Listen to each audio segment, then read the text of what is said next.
5 years ago, if someone had told me that love could make you blind, I would have laughed. Back then, I was head over heels for Mia, the girl who walked into my life like a dream and stayed, or so I thought, to make it perfect. Mia was beautiful in the way storms are, powerful, intense, and unpredictable. She had a sharp tongue that could slice through the toughest arguments and a smile that could disarm the most guarded hearts.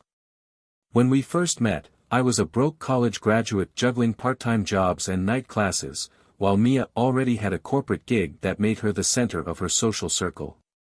She didn't just walk into a room, she owned it. And somehow, she chose me. I was the quiet guy who worked too hard and spent too little, but Mia. She made me feel alive. In those early days, our love was electric. She'd challenge me to be better, and I did everything I could to rise to her expectations. I gave up late-night gaming sessions to study harder, postponed buying my dream car to save for a better apartment, and even started eating kale because she claimed it was good for me. And while she often teased me about being too practical, I knew she secretly loved how dependable I was. But as time passed, her expectations started to feel less like a challenge and more like an endless race. She wanted weekend getaways I couldn't afford, clothes that screamed status, and dinners at restaurants that could charge rent for their appetizers. I tried, though, every single time. Every laugh of hers, every look of pride when she showed me off to her friends, made it worth it. Or so I thought. So, 2 months ago, when I had finally saved enough to buy an engagement ring, one I knew she'd flaunt on social media as the perfect proposal, I felt like I had reached the finish line. Little did I know, I was running the wrong race entirely. Little did I know, the storm Mia brought into my life was about to blow everything apart. Saving for the ring wasn't easy, but I wanted to give her something she'd be proud of, something that would make her feel like I was finally stepping up to her standards. Every dollar I earned came with a choice: keep it for myself or put it into the ring fund. For over a year, I denied myself everything. Mia had this habit of browsing engagement rings on Pinterest and accidentally leaving her laptop open for me to see. She didn't even pretend to be subtle. Every image screamed glittering diamonds, intricate designs, and price tags that would make most people faint. It was clear she wanted something flashy, something that would tell the world, look at me, I'm winning. So, I started cutting corners. I downgraded my phone plan, canceled my gym membership, and swapped nights out with friends for extra shifts. I even skipped buying a new winter coat last year and made do with the old one that barely kept out the wind. Every time Mia pushed for something, concert tickets, another vacation, a bigger holiday gift, I smiled, nodded, and found an excuse. Next time, I'd say, work's been slow. In reality, I was stashing away every spare dollar into a savings account labeled forever. Corny, right? But that's what I thought we had. The worst part was pretending I didn't notice her growing frustration. I wasn't blind to her snide comments about how Sarah's boyfriend surprised her with a weekend in Paris or Rachel's fiancé just bought her a Tesla. I'd smile, mumble something about wanting to be smart with money, and then spend the next few nights hating myself for not being enough. The ring I finally chose wasn't the biggest or the most expensive, but it was beautiful. Classic, elegant, timeless, everything I believed our relationship was. I spent hours imagining how I'd propose. I pictured her gasping when she saw the ring, her eyes welling up as I got down on one knee. She'd throw her arms around me and say, "Of course, I'll marry you." But life, as it turned out, had other plans. As I slipped the ring box into my pocket that morning, I had no idea it would never even leave my jacket. Instead, I'd be the one left gasping for air, staring at a truth I never saw coming. I planned everything down to the last detail. Mia deserved a grand gesture, or at least that's what I thought at the time. The proposal wasn't going to be anything over the top like a flash mob or a hot air balloon ride, those weren't my style. It was going to be intimate, romantic, and personal. Just the two of us. Her favorite place in the world was her parents' lake house, the one she grew up visiting every summer. She always talked about how peaceful it was, how she dreamed of having a place like it someday. So, I decided to recreate that magic for her.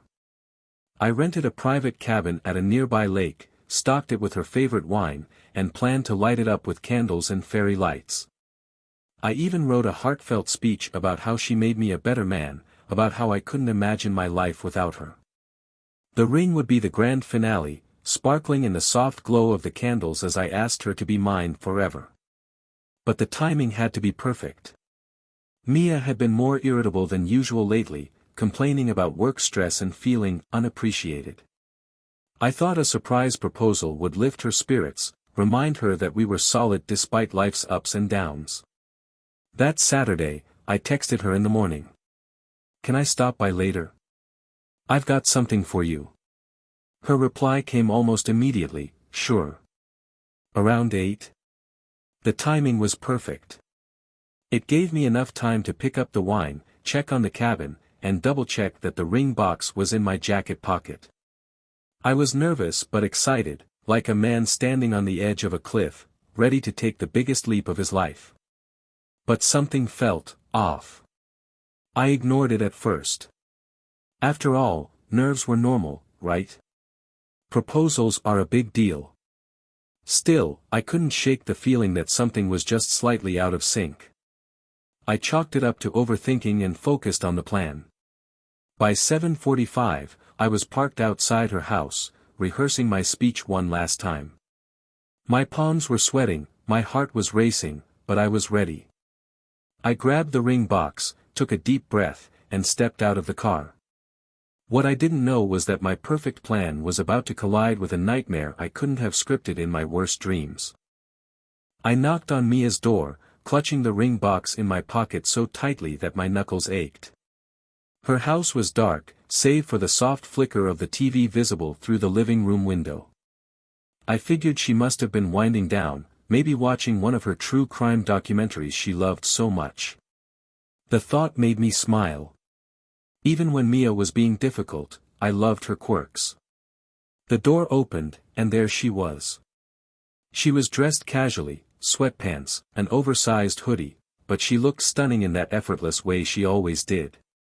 Her hair was slightly messy, and there was a faint flush in her cheeks like she'd been laughing or rushing to the door.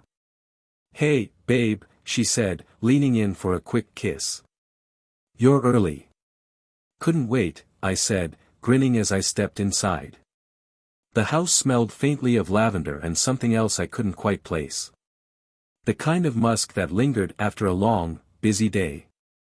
I didn't think much of it at first.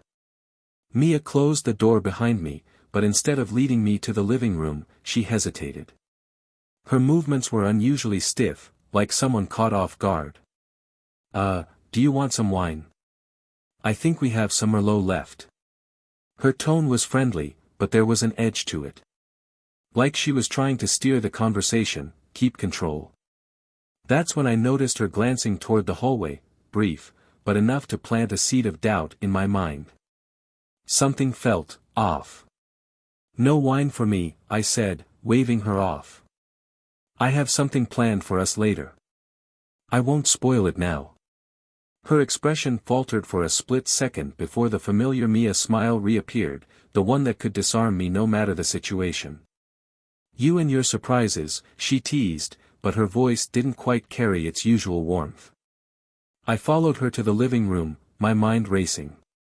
Was she stressed? Maybe I should hold off on the proposal, I thought. I didn't want to spring it on her if she wasn't in the right headspace. But before I could think too hard about it, I heard it, a faint creak from upstairs. My heart dropped into my stomach. Mia froze for just a second, but it was enough. "What was that?" I asked, trying to sound casual, even as my pulse quickened. "Oh, it's probably the house settling," she said quickly, brushing past me to grab a blanket from the couch. "It does that sometimes when it cools down at night." Her explanation was plausible, but I didn't believe her. The unease I'd been ignoring all day roared to the surface. Something wasn't right, and I needed to know what it was. Before I could think it through, I was moving toward the hallway, toward the stairs. Mia stepped in front of me, blocking my path. "Where are you going?" she asked, her voice sharper now. I stared at her, trying to read her expression. "Nowhere. Just thought I heard something, that's all." Her laugh was forced. "You're so paranoid sometimes, you know that. Come on, let's sit down. You said you had something for me, right?" Her words were light, but her body language was tense. Defensive. It was as if she was physically trying to keep me from going upstairs. That's when I heard it again, another faint noise. This time, it wasn't a creak. It was a thud. A muffled, deliberate sound, like something heavy shifting against a hard surface. I locked eyes with Mia, and in that moment, the air between us felt charged, electric. She must have seen something in my face because her smile wavered, and she reached for my hand. "Babe, it's nothing. Seriously. Let's just sit down and..." I pulled my hand away, gently but firmly. "Mia, what's going on?" Her eyes darted toward the stairs for a fraction of a second, and I knew. I didn't know the details yet, but I knew. Without another word, I brushed past her and started up the stairs. "Wait, no," she said, her voice rising in panic. She grabbed my arm, but I shook her off. "Mia, stop." I snapped, the frustration and doubt bubbling over into anger. "If there's nothing, then let me see for myself." Her protests followed me as I ascended the stairs, her voice growing shriller with every step. "It's not what you think. Just, please, come back downstairs." I ignored her. My hands trembled as I reached the landing, my mind racing through possibilities I didn't want to entertain but couldn't avoid. I pushed open the first door, her guest room. Empty. The next door was the bathroom. Also empty. That left one room. Her bedroom. I could hear her footsteps behind me, frantic and uneven as she tried to stop me. "Just listen to me for a second," she pleaded, but I was already at the door. I didn't hesitate. I turned the knob and pushed it open. And there it was. The moment that would rip my world apart. The door swung open, and it hit me like a punch to the gut. Mia's bedroom, the one I had spent so many nights in, was bathed in the faint glow of a bedside lamp. The air was heavy with the scent of lavender candles she always lit when she wanted to relax. But the scene in front of me was anything but relaxing. The first thing I saw was him, Mia's best friend, Alex, sitting up in her bed, shirtless, his face frozen in sheer panic. His hair was disheveled, and the sheet clutched around his waist did little to hide what had been going on moments before I walked in. And then there was Mia. She was standing at the edge of the bed, her hoodie halfway zipped, revealing a lacy black bra I had never seen before. Her mouth opened and closed like a fish gasping for air, as if she couldn't find the words to explain what I was looking at. For a moment, the world stopped. The sound of my own breathing filled my ears, drowning out everything else. My chest tightened, and my vision blurred as the gravity of the situation crashed down on me. "Mia," I said, my voice trembling. "What the hell is this?" She stammered, "It's not what it looks like." "Not what it looks like?" I snapped, my voice rising. "You're half naked in bed with Alex. How the hell is this not what it looks like?" Alex scrambled out of the bed, his movements awkward and frantic. "Dude, it's not, we didn't mean," his voice cracked, and he reached for his jeans lying on the floor. "Shut up," I growled, glaring at him. "You don't get to talk right now." Mia moved toward me, her hands raised like she was trying to calm a wild animal. "Please, let me explain," she begged, her voice shaking. I stepped back, my eyes darting between the two of them. "Explain? You want to explain this?" I pointed to the bed, to Alex, to the hoodie she was now clutching tightly against her chest. "Go ahead, Mia. Enlighten me." Tears welled up in her eyes, but they only made me angrier. She had no right to cry, not after this. It just happened, she said weakly. It didn't mean anything, I swear. I let out a bitter laugh, the sound foreign even to my own ears. Didn't mean anything? You've been my girlfriend for 5 years, Mia. 5 years. And you threw it away for, what? A fling? With your best friend? Alex, now fully dressed, tried to edge toward the door. Look, man, I'm just gonna. You're not going anywhere, I snapped, stepping in front of him. You don't get to walk away from this like it's nothing. You owe me an explanation, too. He froze, his face pale. I don't know what to say. It was a mistake. A mistake. I repeated, my voice dripping with venom. You don't accidentally end up in bed with someone else's girlfriend, Alex. Mia sobbed, please, can we just talk about this? Just you and me. Alex should go. I turned to her, my hands shaking. You think I care about what you have to say right now? You think there's anything you can say that will make this okay? She reached for me, but I stepped back, holding up a hand to stop her. Don't, I said, my voice cracking. Don't you dare touch me. For a moment, the room was silent except for her muffled sobs. I felt like I was drowning, like the air had been sucked out of the room and replaced with a thick fog of betrayal.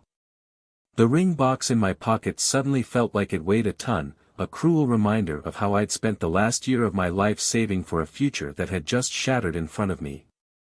Finally, I spoke. How long? Mia blinked at me, confused. What? How long has this been going on? I demanded, my voice rising again. How many times have you lied to my face, made me feel like I wasn't enough while you were screwing him behind my back? It wasn't like that, she whispered, her voice barely audible. It was just, it happened a few times. I didn't mean for it to. I felt like I'd been slapped. A few times? I repeated, my stomach churning. So this isn't even the first time. God, Mia. Alex took a cautious step toward the door again, and this time, I let him. Get out, I said coldly, glaring at him. Before I do something we'll both regret. He didn't need to be told twice. He bolted, leaving Mia and me alone in the room. The silence that followed was deafening, broken only by her quiet sobs. I reached into my pocket and pulled out the ring box, holding it up for her to see. Her eyes widened as realization dawned on her. This, I said, my voice hollow, is what I came here for. To ask you to marry me. She gasped, her hand flying to her mouth. Oh my God. I opened the box and looked at the ring, the symbol of a future I'd been willing to give her. Then, without another word, I closed it, shoved it back in my pocket and turned to leave. Mia, I said, pausing at the door. We're done. And with that, I walked away, leaving her cries echoing in the hallway behind me. I stormed out of Mia's house, the ring box still heavy in my pocket, a cruel reminder of how close I'd come to making the biggest mistake of my life. The cool night air hit me like a slap, but it wasn't enough to clear the whirlwind of emotions raging inside me. Anger. Hurt. Betrayal. They all collided, making it hard to breathe. I got in my car, gripping the steering wheel so tightly my knuckles turned white. For a moment, I just sat there, staring straight ahead, trying to make sense of what had just happened. The girl I thought I'd spend the rest of my life with had been cheating on me, with her best friend, no less. And not just once. A few times, she had said. The words echoed in my head, making my blood boil. I slammed my hand against the dashboard, the pain sharp and grounding. It was a pathetic attempt to release the pressure building inside me, but it barely made a dent. I started the car and drove aimlessly, not caring where I was going. The streets were mostly empty, lit only by the occasional street lamp. I didn't want to go home. Home was where I had spent countless hours planning my future with Mia, imagining a life that now felt like a cruel joke. After driving for what felt like an eternity, I found myself parked outside a quiet overlook. The city lights twinkled in the distance, a stark contrast to the darkness I felt inside. I got out of the car and leaned against the hood, staring out at the view. The weight of the past 5 years hit me all at once. All the sacrifices I'd made, all the times I'd put her first, all the nights I'd stayed up worrying about whether I was good enough for her, they all felt meaningless now. I pulled the ring box out of my pocket and opened it, staring at the diamond that had cost me so much more than just money. For a moment, I considered throwing it off the cliff, letting it disappear into the abyss where it belonged. But I couldn't bring myself to do it. Not yet. Instead, I snapped the box shut and shoved it back in my pocket. There would be time to deal with that later. Right now, I needed to figure out what came next. The next morning, I woke up in my childhood bedroom. I had driven to my parents' house sometime during the night, seeking the kind of comfort only home could provide. My mom didn't ask any questions when I showed up at the door, my face a mess of emotions. She just hugged me and told me to get some rest. Now, as sunlight streamed through the curtains, I felt a strange numbness settle over me. The anger from the night before had dulled, replaced by a hollow ache. I knew I couldn't avoid dealing with it forever, but for now, I just wanted to exist in the quiet.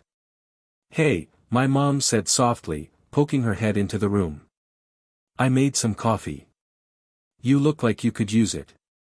I nodded and followed her to the kitchen, the smell of fresh coffee a small comfort amidst the chaos. She handed me a mug and sat across from me, her eyes full of concern. "Do you want to talk about it?" she asked gently. I hesitated, staring into my coffee. "Mia cheated on me," I said finally, the words tasting bitter on my tongue. My mom's face fell. "Oh, honey. I'm so sorry." I shrugged, trying to play it off, but the pain was evident in my voice. 5 years, Mom. I thought she was the one. She reached across the table and took my hand. "Sometimes, the people we love the most are the ones who hurt us the deepest. But this isn't your fault. Don't you dare think for a second that you weren't enough." Her words brought a lump to my throat, but I swallowed it down. "I don't know what to do now," I admitted. "I planned my whole future around her." "Then it's time to start planning a future for yourself," she said firmly. "One where you come first." I nodded, her words sinking in. She was right. Mia didn't deserve any more of my time or energy. It was time to move forward, even if I didn't know what that looked like yet. That afternoon, I went back to my apartment. The emptiness hit me as soon as I walked in. The framed photos of Mia and me on the walls felt like a slap in the face. I couldn't stand to look at them, so I started taking them down, one by one. I tossed them into a box, along with anything else that reminded me of her. The sweater she'd left draped over the couch. The half-used bottle of her favorite perfume. The mug she always used for her morning coffee. By the time I was done, the apartment felt foreign, like a blank slate. And that's when I realized, I needed a clean break. No more clinging to memories, no more what-ifs. It was time to let go. I grabbed my phone and dialed Mia's number. She picked up on the second ring, her voice hesitant. "Hello. I'm coming to drop off your stuff," I said coldly. "I'll leave it outside your door. Don't bother calling me after this." "Wait, please, can we just talk?" she pleaded. "No, Mia," I said firmly. "There's nothing left to say. Goodbye." And with that, I hung up, feeling a small sense of closure. For the first time in a long time, I felt like I was taking control of my life again. When I arrived at Mia's house later that evening, I parked across the street, staring at the door I'd walked through so many times before. This time was different. This time, I wasn't coming to surprise her with flowers or takeout. I was coming to end things for good.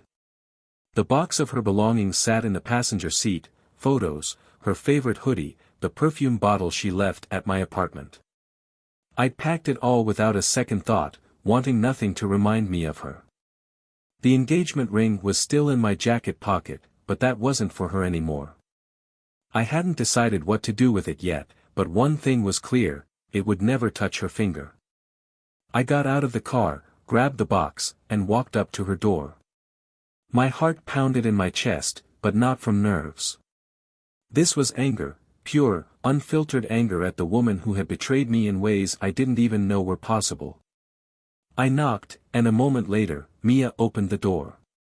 Her face lit up briefly when she saw me, but the smile faltered when her eyes fell to the box in my hands. "Oh," she said softly, stepping aside to let me in. "You didn't have to." "I'm not staying," I cut her off, setting the box on the floor just inside the door. "I'm just here to drop this off." Her eyes filled with tears, but I didn't let myself feel sorry for her. "Not after everything. Please, can we talk? Just for a minute?" I shook my head. "There's nothing to talk about, Mia. You made your choices. Now you have to live with them." She grabbed my arm as I turned to leave. "It wasn't just about you," she blurted out, her voice desperate. "I wasn't happy, okay? You were so focused on saving, planning, working, it felt like I didn't even exist to you anymore." I froze, turning back to her with a sharp glare. "You didn't exist to me?" I repeated, my voice rising. "Do you have any idea how much I gave up for you? How many things I denied myself just to make you happy?" Tears streamed down her face now, but I wasn't done. "You wanted the fancy trips. The expensive dinners. The perfect life. And I gave you everything I could, Mia. I worked myself to the bone so you wouldn't have to worry about a damn thing. And this," I gestured around the house, "this is how you repay me." "I didn't mean for it to happen," she sobbed. It happened." I let out a bitter laugh, shaking my head. "That's your excuse. It just happened. Like you tripped and fell into bed with Alex." Her face crumpled, but I didn't stop. "You know what, Mia? You didn't just cheat on me. You cheated me out of time, energy, and a future I thought we were building together. And you don't get to play the victim here. Not after what you did." She tried to speak, but I held up a hand to silence her. "Don't bother. We're done. For good." I turned and walked out the door, slamming it shut behind me. But as I reached the bottom of the steps, I stopped. There was something I still needed to do. Reaching into my pocket, I pulled out the engagement ring. I stared at it for a moment, the diamond catching the faint light from her porch. Then, with one last glance at the house, I threw it as hard as I could into the bushes lining the yard. When I got back in my car, I didn't look back. The weight that had been crushing me since the night before lifted just slightly. For the first time in 5 years, I felt free. That night, I blocked Mia's number. I didn't care if she had more to say, I was done listening. Whatever closure she needed, she'd have to find it somewhere else. As for me, I knew this was only the beginning of healing, but at least it was a start. The next day, I woke up feeling lighter than I had in years. Sure, the pain was still there, but so was the relief. I didn't have to carry the weight of her expectations anymore. I didn't have to worry about being good enough for someone who couldn't even be honest with me. I had no idea what the future held, but one thing was certain, it was mine now. And that was a future worth fighting for. The days that followed were a strange mix of freedom and loss. I'd wake up in the morning feeling lighter, unshackled from the weight of Mia's constant expectations. But by the evenings, when the silence of my apartment pressed in, the pain crept back. 5 years was a long time, and despite everything, a part of me still mourned what I thought we had. I threw myself into rebuilding my life. The first step was clearing out the rest of her influence. The apartment, once filled with reminders of Mia, her favorite throw pillow on the couch, the silly little magnets she'd collected during our trips, was now stark and impersonal. I decided to redecorate, to turn it into a space that reflected me, not us. Work became my sanctuary. I took on extra projects, not because I needed the money anymore, but because the long hours kept my mind busy. My boss noticed my focus and hinted at a possible promotion. That was a spark of hope I hadn't expected, a reminder that there was still so much to look forward to. One evening, about a month after the breakup, my phone buzzed with a text from a number I didn't recognize. "Hey, it's Alex. I know I'm the last person you want to hear from, but I just wanted to say I'm sorry. For everything." I stared at the message, the words swimming in my head. A part of me wanted to lash out, to tell him exactly how much pain he and Mia had caused. But another part of me, the part that had been working on letting go, knew there was no point.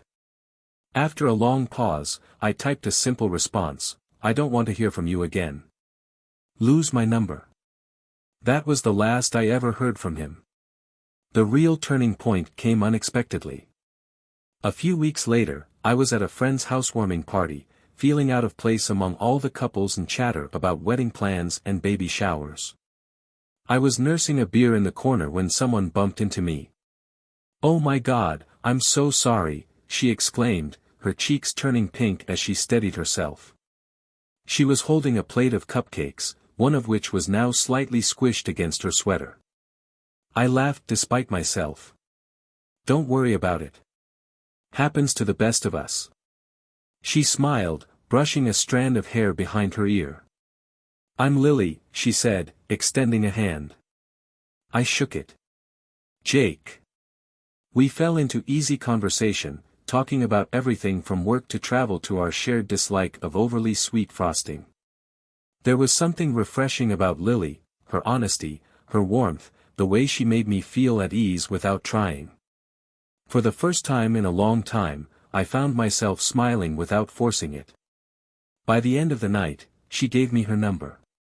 "Text me if you ever want to grab coffee or, help me eat my way through the rest of these cupcakes." I chuckled, taking the napkin she'd scribbled her number on. "I'll hold you to that." It wasn't love at first sight.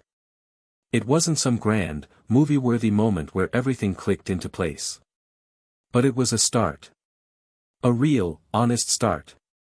As I lay in bed that night, staring at the ceiling, I realized something: Mia's betrayal had broken me, but it hadn't destroyed me. I'd spent so much time trying to be the perfect partner for someone who didn't deserve it. Now, I had the chance to be the best version of myself, for myself. And that was the beginning of a story worth telling.